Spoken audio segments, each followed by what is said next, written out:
Hey everybody, it's Andrew here and welcome back to another update. Now, in this video, we're going to have a strong message from Bernie Sanders. He just took the Senate floor and specifically pointed out seniors and the fact that they need help immediately. He goes on to talk about the fact that we need to change the system, stop making the billionaires richer, and help the American people who truly need it the most. Now, this is nothing new. Bernie Sanders has been fighting for the American people for years, and whether you vote Democrat or Republican, the fact is that Bernie fights for everything that we fight for on this channel: increasing Social Security benefits, SSI and SSDI, expanding Medicare, making sure that not a senior person on benefits is forced to live in poverty. Now, although negotiations are currently in a standstill when it comes to the Build Back Better Act, Bernie Sanders continues to fight and continues to urge Democrats to take action, take care of the American people, and change the system to stop benefiting the rich. So, with that said, guys, in this clip, we're going to see what Bernie Sanders had to say. He took the Senate floor fighting for the American people and specifically fighting for seniors as well. So, although negotiations are currently on pause, it's really important to see what people like Bernie Sanders are saying, as he is one of our strongest advocates in Congress. So, let's take a look and see what Bernie Sanders had to say. I'll probably make a follow-up video kind of explaining everything Bernie Sanders said and potentially what we could expect to happen next. But in the meantime, let's take a look and see what Bernie said, and let me know your thoughts in the comments below. But again, it's not just for workers or the children, it is for elderly people. You have senior citizens in this country who have died at alarmingly high rates, but in addition to that, they have been isolated over the last several years because of fear of catching the virus, which means that they can't come in contact with their kids or their grandchildren. They can't get out of the house. And they are hurting as a result. In America today, it is no great secret, it's an issue we're trying to deal with, that mental illness is on the rise, as is drug addiction, alcoholism, and domestic violence. In other words, these are difficult and, in fact, unprecedented times within our lives. But what I want to point out this afternoon is that while the vast majority of people in our country are hurting emotionally, they're hurting economically, these are not difficult times for everybody. That's an important point to be made. In fact, I want to start off with, if I might, some really, really good news. If you are a billionaire in this country or a CEO of a large corporation, for those people, these times have not been bad. They, in fact, have been very, very good. In fact, if you are one of the very richest people in this country, this moment right now has never been better for you than any time in American history.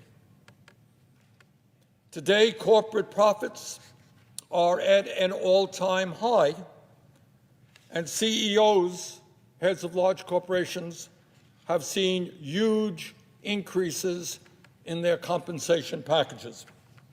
And let me just give you a few examples.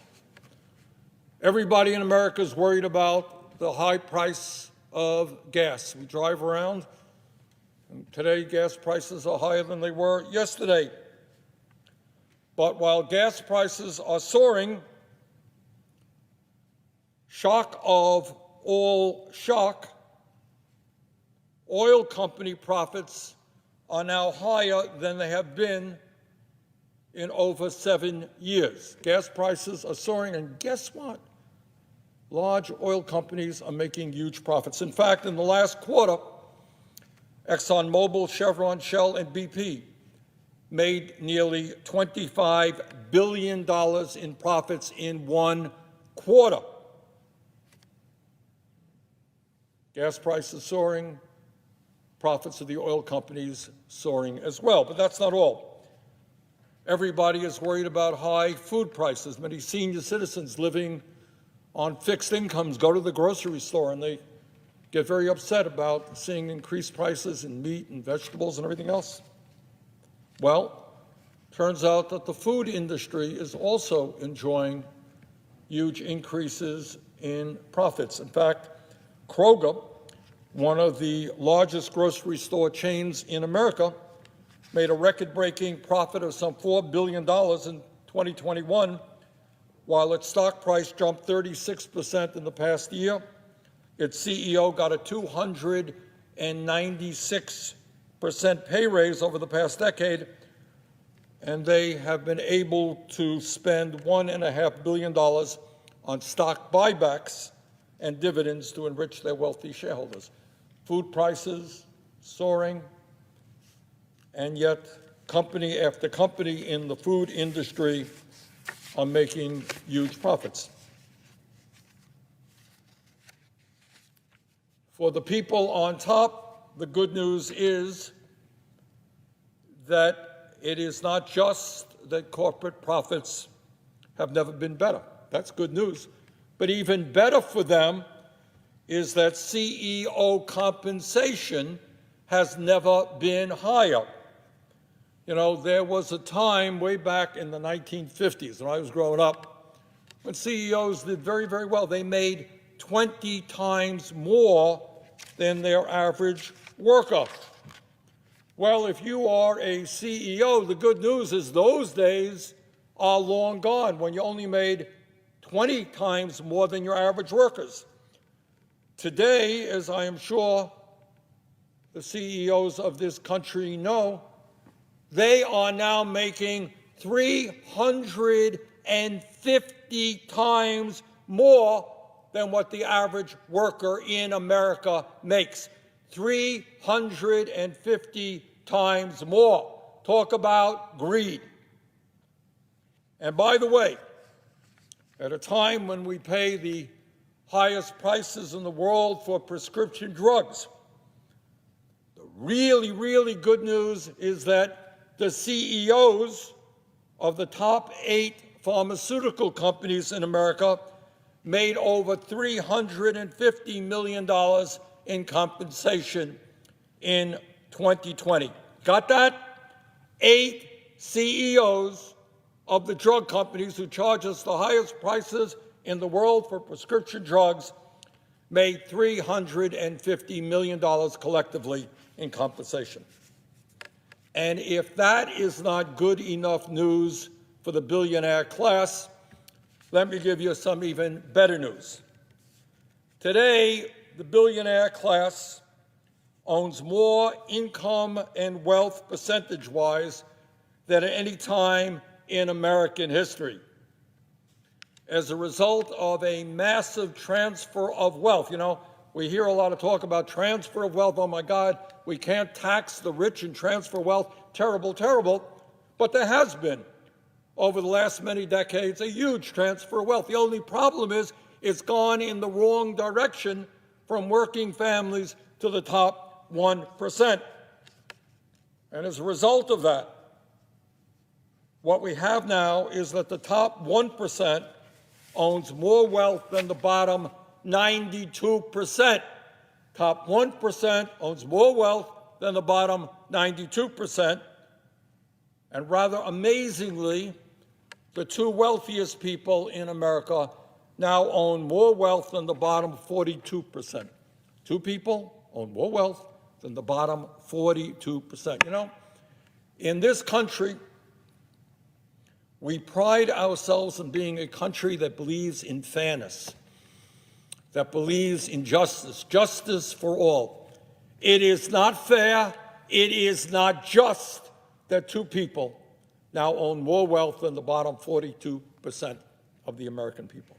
That's wealth, accumulated income. In terms of income, what we earn in a given year, since the Wall Street crash of 2008, the top 1% has earned 45% of all new income created in this country, okay? Got 100 people, guy on top earns 45% of all of that income. You know, Mr. President, every day, as you well know, members of the Senate and the House, they go to the floor to give congratulatory remarks to the Boy Scouts, congratulating them on their anniversary, to the kids who have done well, or the Girl Scouts, or the 4-H clubs, or sports teams. I guess we recently honored Tom Brady for his great football success. And that's what we do. Every day somebody's coming here congratulating somebody else, and that's fine. I do the same. In fact, we just congratulated some great Olympians from Vermont. But, Mr. President, maybe the time is approaching when we should offer a unanimous resolution congratulating the billionaire class for their enormous success in moving this country into the oligarchic form of society that they have long desired. Maybe we should do a UC on that issue. And by the way, Mr. President, here's another area of congratulations to the billionaire class. When we speak about oligarchy, we should all understand that we're not just talking about massive levels of income and wealth inequality. We're not just talking about the rich getting richer and the poor getting poorer. We should all understand that never before in American history have so few owned so much. And this issue, the issue of the incredible concentration of ownership in our country, is almost never talked about here in Congress or in the corporate media. And that has a lot to do with the corrupt political system that we operate under, where many members of Congress receive huge campaign contributions from these very same people. But here's an important point to make, and tomorrow, actually, I'll be doing a hearing on this as chairman of the Budget Committee. This is an issue we almost never discuss, and it is of enormous consequence. Today in America, just 3 Wall Street firms, BlackRock, Vanguard, and State Street. I suspect that many Americans have never even heard of these firms. BlackRock, Vanguard, and State Street. 3 firms manage over $21 trillion in assets.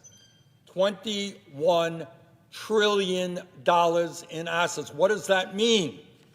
Well, for starters, it means that the amount of money these 3 firms control is more than the gross domestic product, the GDP of the United States of America, the largest economy in the world, and more than 5 times the GDP of Germany.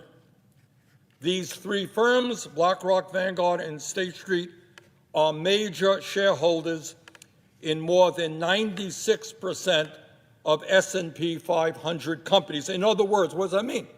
It means that they have significant influence over many hundreds of companies that employ millions of American workers. Now, it used to be, way back when, there was a company, Company X, owned by somebody.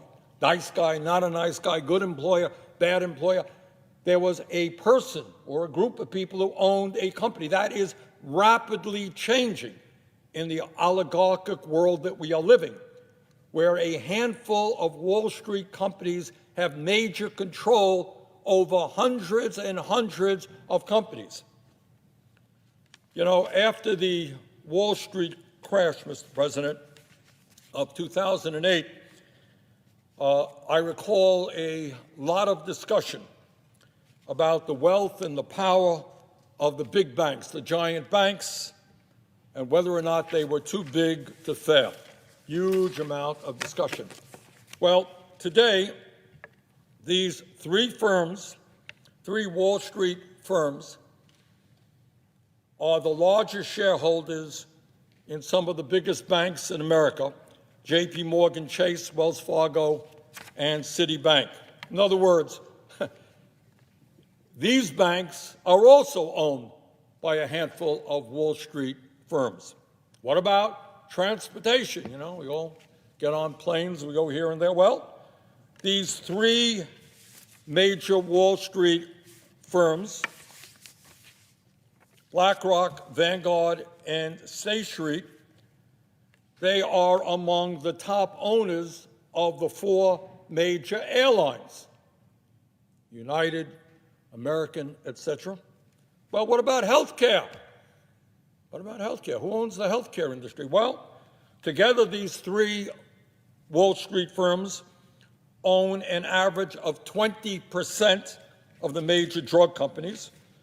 They also own many hundreds of nursing homes, hospitals, and emergency rooms.